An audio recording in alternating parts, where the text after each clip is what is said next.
लगेगी आग तो आएंगे कई घर जद में, यहाँ सिर्फ हमारा मकान थोड़ी है।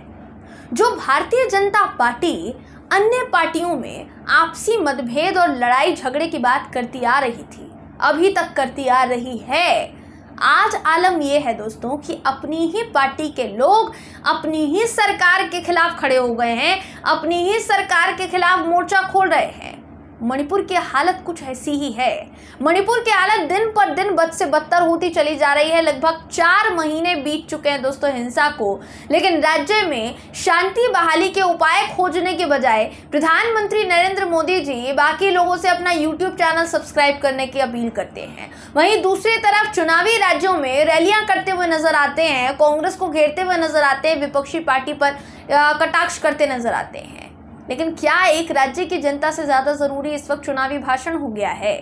इस समय मणिपुर में बिगड़ते हालात पर अब बीजेपी के अंदर खाने से कैसे आवाज उठनी शुरू हो चुकी है, आपको इस खबर में बताऊंगी, इसलिए आखिर तक इस वीडियो को जरूर देखिएगा। दोस्तों नमस्कार, मेरा नाम है जयंती झा और आप देख रहे हैं TV10 भारत। इसी साल मई महीने में शुरू हुई हिंसा को अब तकरीबन 4 महीने से ज्यादा का वक्त होने वाला है। अक्टूबर महीना शुरू हो चुका है दोस्तों, मगर राज्य में शांति बहाल होने का नाम नहीं ले रही है। जबकि दावे बहुत किए जा रहे हैं, पर सारे दावे खोखले साबित हो रहे हैं। सरकार फंस चुकी है क्योंकि अपनी ही बीजेपी यूनिट ने मणिपुर हिंसा के लिए राज्य की भाजपा सरकार को जिम्मेदार ठहराया है। मणिपुर बीजेपी प्रदेश यूनिट ने मणिपुर में जारी हिंसा को लेकर बीजेपी अध्यक्ष JP नड्डा को बाकायदा चिट्ठी लिखी है दोस्तों। और ये जो चिट्ठी लिखी है, इस चिट्ठी में साफ सीधे तौर पर यह कहा गया है कि राज्य में हिंसा को रोकने में राज्य सरकार नाकाम रही है।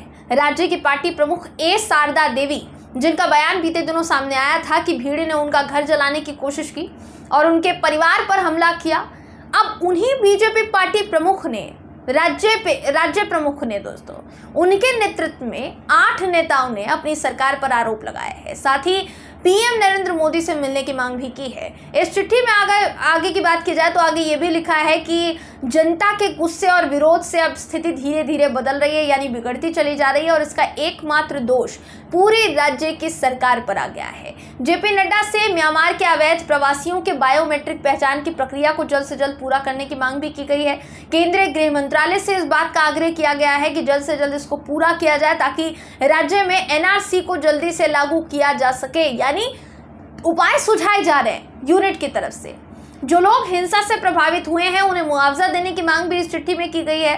अब सोचिए दोस्तों कि ये हाल मणिपुर का तब है जब बीते दिनों ही मुख्यमंत्री ने दावा किया था कि मणिपुर में शांति बहाल हो गई है, जबकि उसी दिन जिस दिन दावा किया था उन्होंने, उन्हीं के निजी आवास पर यानी मुख्यमंत्री के निजी आवास पर हमले की कोशिश हुई थी। महज आप समझ सकते हैं 100 से 150 मीटर की दूरी पर प्रदर्शनकारी मौजूद थे जब से 2 छात्रों के लापता होने की खबर आई और लापता होने के बाद उनकी हत्या की जो तस्वीर है वो सामने आई, उनके शव की तस्वीर जो है सामने आई, तभी से मैतेई समुदाय के लोगों में आक्रोश और गुस्सा जो है वो बहुत ज़्यादा बढ़ गया, क्योंकि दोनों ही बच्चे जो दोनों ही गायब हुए थे, लापता हुए थे, वो दोनों ही छात्र मैतेई समुदाय से थे। तो इसीलिए तमाम जितने भी लोग हैं मैतेई समुदाय से इस वक्त राज्य में, उन्होंने हिंसा को और हवा देनी शुरू कर दी है और वो और ज़्यादा उग्र हो चुके हैं, खासकर सरकार के खिलाफ। वो इतने ज़्यादा उग्र हो चुके हैं कि अब मुख्यमंत्री के आवास तक पहुंचना शुरू कर दिया गया है।